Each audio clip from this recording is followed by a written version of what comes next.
So hello guys, this is Shubham and আমরা এর আগের ভিডিওতে we went through the portion set 1 of the magnetic properties of materials. So we'll be looking for the set 2 problems. There are at least 6 or 7 problems. So it won't take too much time. So খাতা কলম বের করো আর যা যা করছি সাথে সাথে করে নাও, তো it will be easy for you. আর ছায়া প্রকাশনী বইটাই তো ফলো করাই মেইনলি। তো ছায়া প্রকাশনী বইয়ের অঙ্কগুলোই মেইনলি করবো আমরা। তো সেট 2 এর থেকে শুরু করি। Number 1 set 2 number 1। আচ্ছা কি বলেছে পড়ি চলো। পরমাণুর মধ্যে ইলেকট্রন 0.53 অ্যাংস্ট্রম ব্যাসার্ধে বৃত্ত বরাবর ঘুরছে। ঘূর্ণনের কম্পাঙ্ক 10⁻10 মেগাহার্টজ হলে ইলেকট্রনটির কক্ষের তুল্য চৌম্বক ভ্রামক নির্ণয় করো। This is very easy.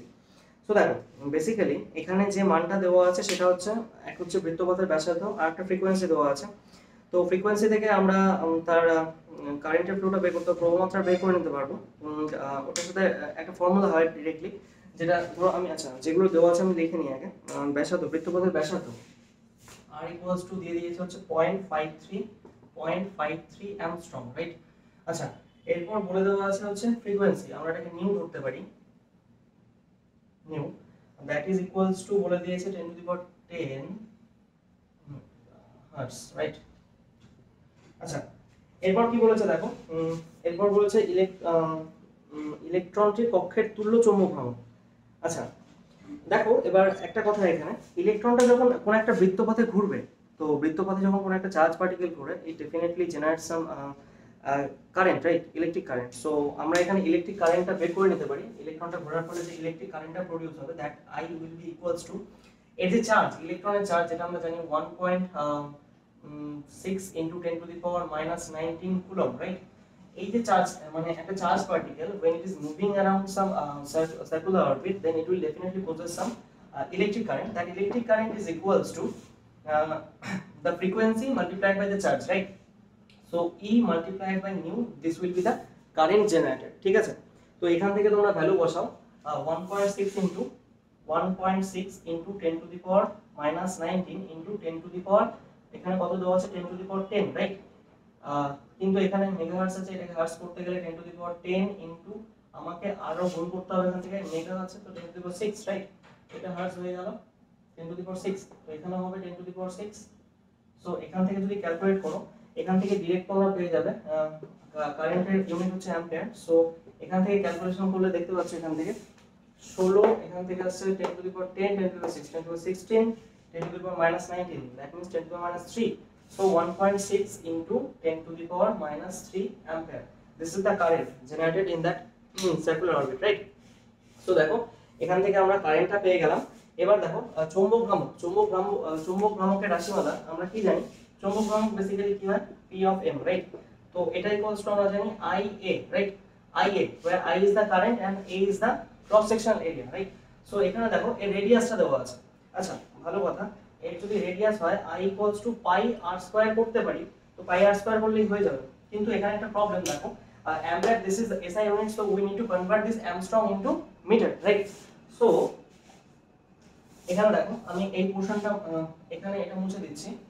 এখান থেকে যদি আমরা ইলেকট্রনের রেডিয়াসটা এখানে সরি কি বলেছে এখানে ব্যাসার্ধ, হ্যাঁ পরমাণুর মধ্যে ইলেকট্রন ব্যাসার্ধ। আচ্ছা এটা ব্যাসার্ধ যদি এটা হয়ে থাকে, তাহলে এখান থেকে আমরা 0.53 অ্যাংস্ট্রম কে মিটারে কনভার্ট করতে গেলে 10⁻10 করতে হয়, রাইট? এত মিটার। So 10⁻10 metre. আচ্ছা এবার কি বলেছে দেখো, চৌম্বক ভ্রামক তো এখান থেকে হয়ে যাবে, তাহলে I এর মান বসাও। এখান থেকে পেয়ে গেল 1.6 into 10⁻³ I এর মান। আর এখান থেকে যদি পাই এর মানটা বসাও, pi multiplied by the r square, where r is the 0.53 into 10⁻10 তার স্কয়ার।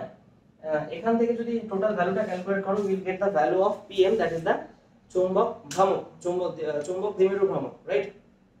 সো এখান থেকে এটা ক্যালকুলেশন করে ক্যালকুলেটরের মানটা বসিয়ে নাও, that's not a big deal. So চলো তার পরের অঙ্কটা দেখি।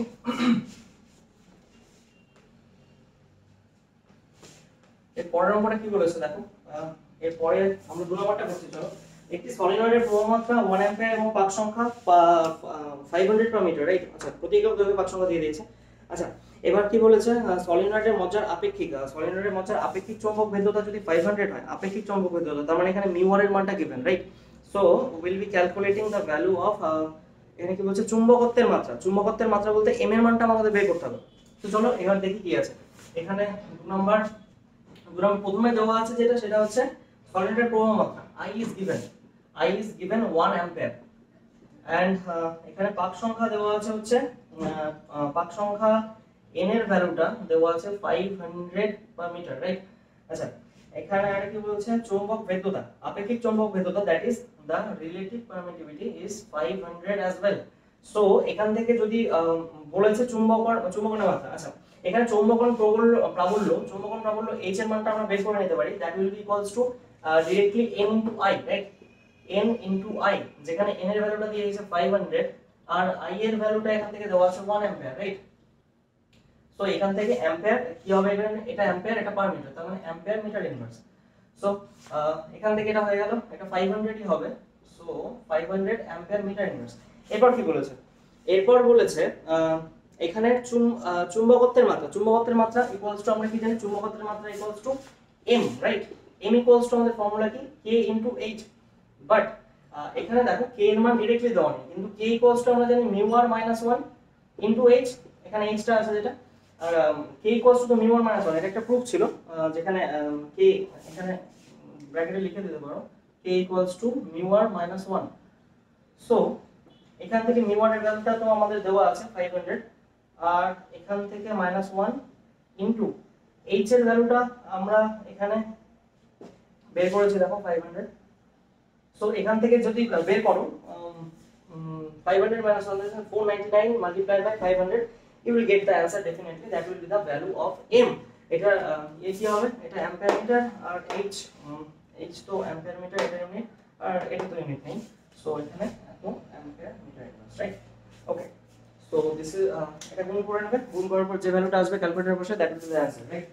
ওকে, so will be moving to the next question, that is question 3।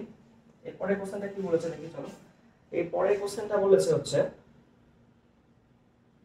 আচ্ছা, চৌম্বক দ্বিমেরু ভ্রামক m দ্বিমেরু ভ্রামক বিশিষ্ট দুটি ক্ষুদ্র চৌম্বককে পরস্পর লম্বভাবে রাখা আছে, ছবি দেওয়া আছে। সমকোণের সমদ্বিখণ্ডকের উপর d দূরে অবস্থিত কোন, এটা সোজা হবে, দিস ইজ ভেরি ইজি।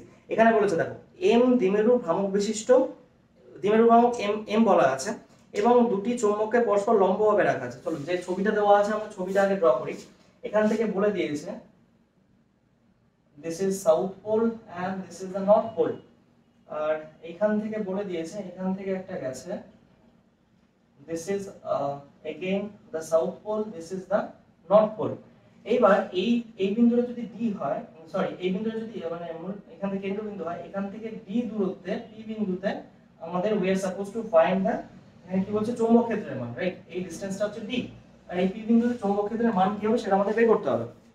তো দেখো প্রথম কথা, এইবার এইখানে একটা জিনিস আছে, দেখো এইখানে বলেছে একটা হচ্ছে এদিক বরাবর একটা চৌম্বক প্লেস করা, এই দিক বরাবর একটা চৌম্বক প্লেস করা। এবার যদি আমরা কনসিডার করি, এবার দেখো এইখানে আরেকটা কথা বলে দেওয়া হচ্ছে সমকোণের সমদ্বিখণ্ডকের উপর। সমকোণের সমদ্বিখণ্ডক মানে, তাহলে এই গোটাটা যদি সমকোণ হয় তাহলে এইটুকুও 45 ডিগ্রি হবে, এইটুকুও 45 ডিগ্রি হবে, রাইট? এবার দেখো এটা যদি 45 ডিগ্রি হয়, এবার আমরা একটা থিওরি ছিল ওখানে, মানে যখন থিওরি পড়াচ্ছিল ওখানে একটা থিওরি পোরশন ছিল যেখানে স্পষ্ট লেখা ছিল যে একটা আমরা তিন রকম ভাবে বের করেছি, একটা চৌম্বকের অক্ষের উপর দ্বিমেরু ভ্রামক, একটা লম্ব সমদ্বিখণ্ডকের উপর, আর একটা যে কোনো র্যান্ডম পজিশনে যে কোনো অবস্থানের জন্য চৌম্বক ভ্রামক। সেটার মানটা কি ছিল বলো? সেটার মানটা ছিল b ইকুয়ালস টু, সেই ভ্যালুটা কি ছিল দেখো, ওইখানে আমাদের এখানে পার্টিকুলার কোনো একটা পজিশন বলে দেওয়া আছে, অ্যাঙ্গেলটা দেওয়া আছে, এছাড়া আমরা কিছুই জানি না। আমাদের বলেনি এখানে লম্ব সমদ্বিখণ্ডকের উপর নাকি এটা হচ্ছে অক্ষের উপর। সো আমরা র্যান্ডম পজিশনের জন্য যেটা ফর্মুলাটা বের করি, সেই b এর মানটা হয় হচ্ছে μ0/4 পাই m, এখানে বলে দেওয়া আছে দ্বিমেরু ভ্রামকের মান m, রাইট? m বাই এখানে যে ডিসটেন্সটা হয় সেই ডিসটেন্সের স্কয়ার, এখানে d দেওয়া আছে, সরি কিউব, ডিসটেন্সের cube, √3 cos square theta plus 1, right? 3 cos square theta plus 1। এবার দেখো এখানে আমাদের দুটো আছে, দুটোরই চৌম্বকীয় পরিমাণ m। সো এখানে একটা দেখো, আমি যদি এটাকে 1 নাম্বার নাম দেই চুম্বক, এটাকে যদি 2 নাম্বার নাম দেই, তাহলে 1 নাম্বারের জন্য কত অ্যাঙ্গেল করছে? এই গোটাটা 180 ডিগ্রি। তাহলে 180 - 45, this will be, that angle will be 135। বা তুমি এইভাবেও দেখতে পারো, এইটুকু 90 ডিগ্রি, এইটুকু 45 ডিগ্রি, তাহলে গোটাটা কত হচ্ছে? 135 ডিগ্রি। তো এইটার জন্য এইখানে চৌম্বক ভ্রামকের মান কত, সরি ম্যাগনেটিক ফিল্ড কত হবে? দেখো একটার জন্য যদি আমি এটার জন্য 1 ধরেছি, তাহলে এটাকে v1 ধরলাম, μ0/4 পাই ইনটু m, মান তো m দ্বিমেরু ভ্রামক দেওয়াই আছে, ডিসটেন্সটা d কিউব। আচ্ছা, ইনটু এখানে দেখো এই যে √3 cos স্কয়ার থিটা, থিটার জায়গায় আমরা বসাবো 135 ডিগ্রি, রাইট? আর তারপর এখানে মান দেওয়া আছে 1, cos 135 এর মান মেবি -1/√2 হয়, দেখে নেবে কিছু একটা অল সাইন টাইম কস করে দেখে নেবে। এখান থেকে এই ভ্যালুটা ক্যালকুলেট হয়ে যাবে, ঠিক আছে? এখান থেকে যদি এই করো, আর এটা b2 এর জন্য মানটা কত হবে দেখো, এখান থেকে যদি নাও বা এখান থেকে যদি কনসিডার করো b2 এর জন্য, এখানে এই অ্যাঙ্গেলটা হচ্ছে 45 ডিগ্রি, তাহলে b2 এর মান বের হচ্ছে এখান থেকে μ0/4 পাই m/d3, আর এখান থেকে হচ্ছে 3 cos স্কয়ার 45 ডিগ্রি প্লাস 1। আচ্ছা, এই ভ্যালুটা যদি আমি এখানে ক্যালকুলেট করি, μ0/4 পাই ইনটু m/d3, আর হচ্ছে তোমার এখান থেকে যদি আসে 3 ইনটু এটা 1/√2 হবে, তাহলে 3 ইনটু 3/2 হয়ে যাবে, এটা 3/2 প্লাস 1, কারণ দেখো এখানে এটা স্কয়ার আছে, তো 1/√2 1/√2 স্কয়ার 1/2 হবে, তার সাথে 3 গুণ, তাহলে 3/2 প্লাস 1। এটা করলে এখান থেকে আসবে হচ্ছে 2 5, একবারে লিখে দিচ্ছি 5/2, রাইট? আচ্ছা, এখান থেকে যদি এই ভ্যালুটাকে ক্যালকুলেট করা, we get the value of μ0/4 pi into m/d3 multiplied by, এখানে দেখো সেম হবে, এখানে 1/√2 তার স্কয়ার, তার মানে 1/2 মাল্টিপ্লাইড বাই 3 প্লাস 1, তার মানে 5/2, এখানে হচ্ছে 5/2। এইবার কি বলেছে দেখো, কোন বিন্দুতে চৌম্বক ক্ষেত্রের মান দেখো, তো আমরা দুটোর জন্য বের করলাম, একটা এটার জন্য বের করলাম, একটা এটার জন্য বের করলাম। এবার লব্ধি মানটা কি হবে দেখো, যদি আমরা ভেক্টর সাম করি, দেখো এখানে একটা জিনিস, এই চুম্বকটা they are perpendicular to each other, তার মানে they are creating an angle of 90 degree in between them, so they are perpendicular to each other. তো আমরা যদি এখান থেকে ভেক্টর সাম করি, দেন এখান থেকে ডাইরেক্ট b এর মানটা আমরা বলতে পারি b1 square plus b2 square, right? কারণ এখানে এই যে এই দুটোর মাঝে অ্যাঙ্গেল, তার মানে b1 that is perpendicular to b2, তাহলে একটা অপরের সাথে পারপেন্ডিকুলার না, সেই জন্য কি হয় পরে এর পরের যে পার্টটা থাকে প্লাস যে ওই ভেক্টর সাম করার সময় যেটা আমরা বের করে থাকি ভেক্টর ফর্মুলা থেকে, ওখানে cos 90 0 হয়ে যায়, তো এই পার্টটা অমিট হয়ে গেছে ওই জন্য, ঠিক আছে? সো এখান থেকে যদি এটা মান বের করো, এই দুটো প্লাস করবে এখান থেকে, এই b1 স্কয়ার, এখান থেকে b1 এর মানটা এটা স্কয়ার করবে প্লাস এটা স্কয়ার করবে, দুটো যোগ করে দিলে যেটা হবে সেটাই आंसर। ওকে, চলো সরি, নেক্সট, এটা ছিল হচ্ছে 3 number, right? So will be moving forward to the next question, that is number 4। এখানে দেখো কি বলেছে, নাম্বার 4টা বলা আছে দেখো, দুটি সদৃশ্য দণ্ডচুম্বকের দৈর্ঘ্য 10 সেন্টিমিটার এবং ওজন 50 গ্রাম ফোর্স, রাইট? আচ্ছা, এবার বলেছে চুম্বক দুটিকে একটি উল্টানো কাচের জারের মধ্যে উন্মুক্তভাবে রাখা আছে এবং ওদের সমমেরু নিকটবর্তী, তার মানে দুটো হয় সাউথ পোল বা নর্থ পোল, সেটা কাছাকাছি রাখা আছে, এবং উপরে দণ্ডচুম্বকটি এমনভাবে রাখা আছে যাতে চুম্বক দুটির নিকটবর্তী দুটি মেরুর মধ্যে দূরত্ব, আচ্ছা যে দুটো মেরু পরপর মানে কাছাকাছি রেখেছে তাদের মধ্যে ডিসটেন্সটা বলে দিচ্ছে 3 মিলিমিটার, রাইট? এবার বলেছে চুম্বক দুটির প্রত্যেকটির মেরু শক্তি নির্ণয় করো। দেখো এবার যেহেতু বলেছে দুটো সদৃশ্য, এখানে প্রথম লাইনে বলা আছে দেখো দুটি সদৃশ্য দণ্ডচুম্বক, তার মানে দুটোর মেরু শক্তিও একই সেম হবে, রাইট? এবার দুটোর মেরু শক্তি যদি সেম হয়, এখান থেকে আমরা ধরে নিলাম যে কোনো একটা মেরু শক্তি তুমি ধরে নিতে পারো, এখান থেকে তাদের মেরু শক্তি যদি qm হয়ে যায়, আর এখানে বলেছে দুটো পাশাপাশি রাখা, একই মানে সেম পোল পাশাপাশি রাখা আছে, then we can easily say that যদি সেম পোল পাশাপাশি রাখা থাকে then obviously this will repulse, right? So তাদের মধ্যে যে বিকর্ষণ বলটা কাজ করবে, সেই বিকর্ষণ বলটা এখানে বলে দিয়েছে তাদের। এবার দেখো বিকর্ষণ বল যেটা কাজ করবে সেটা হচ্ছে তার ওজনের সমান হবে, এখানে ওজনটা বলে দিয়েছে হচ্ছে 50 গ্রাম ফোর্স, রাইট? তো 50 গ্রাম ফোর্স যদি হয়, 50 গ্রাম ফোর্স হয়, এখান থেকে আমরা এটাকে গ্রাম আছে এটাকে কেজিতে কনভার্ট করে নিতে পারি, তার মানে 50 × 10⁻³ তাহলে কেজি ফোর্স হয়ে যাচ্ছে।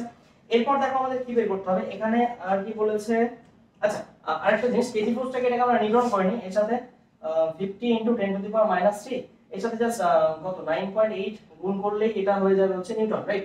এই কেজি ফোর্সের সাথে 9.8 গুণ করলে নিউটন হয়ে যাবে এখান থেকে।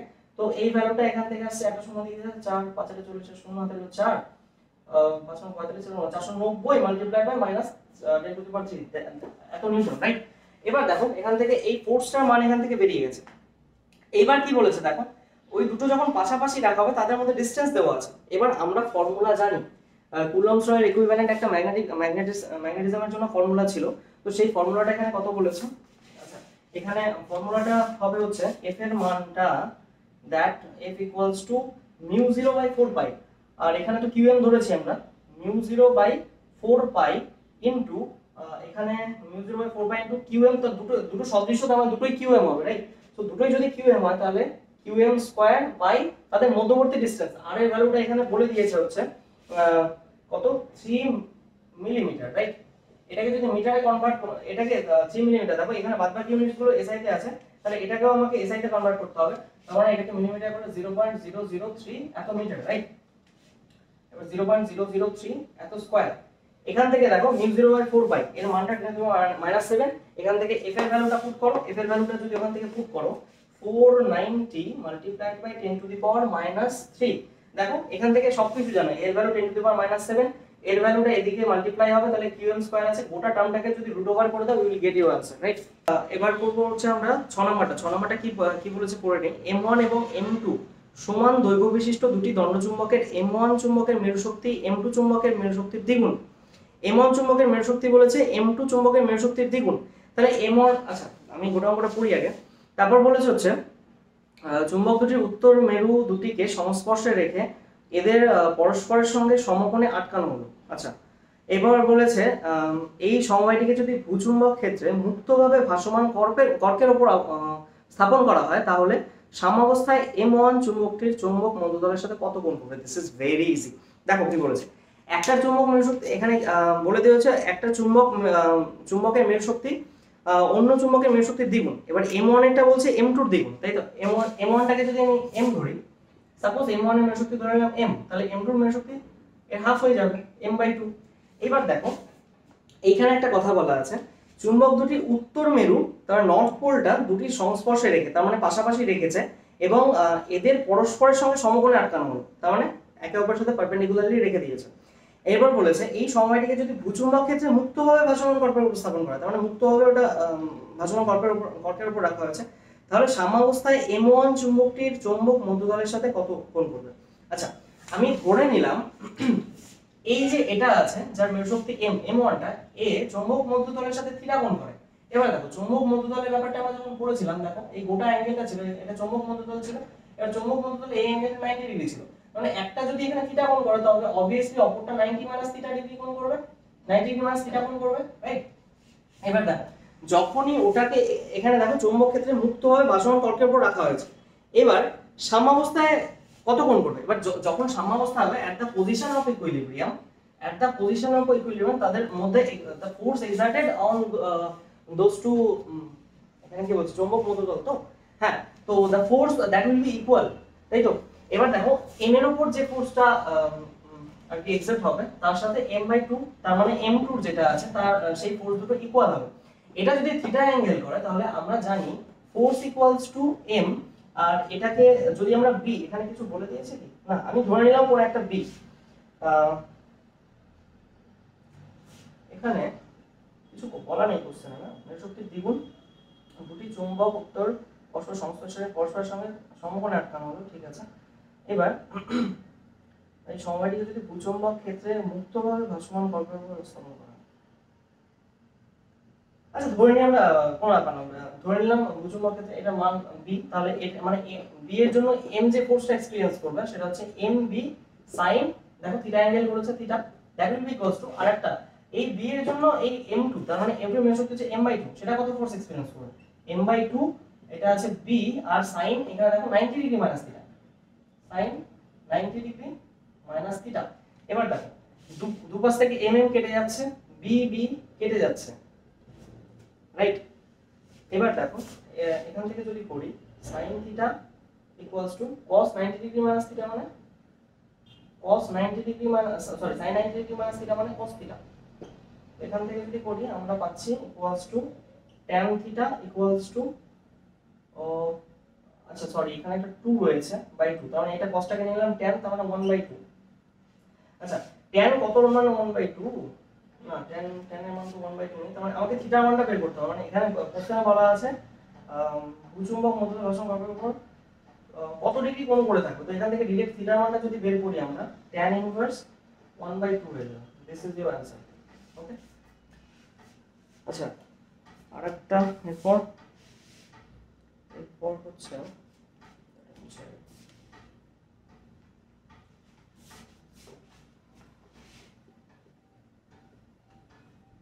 এরপর 7 নাম্বারটা। 7 নাম্বারটা কি বলেছে, পৃথিবীর কেন্দ্রে অবস্থিত একটি দণ্ডচুম্বকের দরুন ভূচুম্বক ক্ষেত্র গঠিত হয়েছে। পৃথিবীর কেন্দ্রে অবস্থিত একটি দণ্ডচুম্বকের দরুন ভূচুম্বক ক্ষেত্র গঠিত হয়েছে এরূপ কল্পনা করলে। আচ্ছা তাহলে ছবিটাকে আর কি বলছে, পৃথিবীর কেন্দ্রে অবস্থিত দণ্ডচুম্বক।